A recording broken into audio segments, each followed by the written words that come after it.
Welcome to প্রান্তস garden. আজকে আমরা পুসাছড়ি আমটার complete review দিব।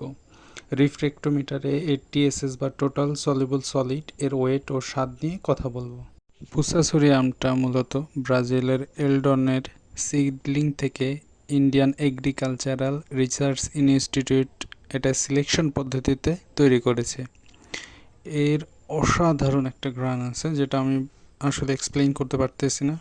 আর পাকলে খুব সুন্দর হলুদ বর্ণ, আর উপর দিকের বোটার গাছটাই লাল রঙের হয়ে থাকে।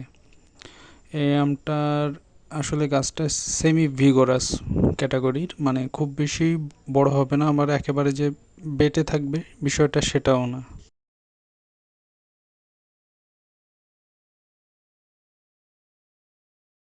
প্রায় 475 গ্রাম এসেছে এর ওয়েট।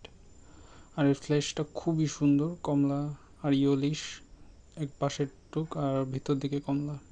এর স্বাদটা কিন্তু বেশ কমপ্লেক্স, একেবারে মিষ্টিও বলবো না, আবার সুন্দর একটা হালকা টাটনেস আছে, যার ফলে স্বাদটা আরও বেড়ে গেছে। হ্যাঁ, এখন দেখি রিফ্রেক্টোমিটারের টিএসএস কত আসে। হ্যাঁ, অলমোস্ট 17 আসছে।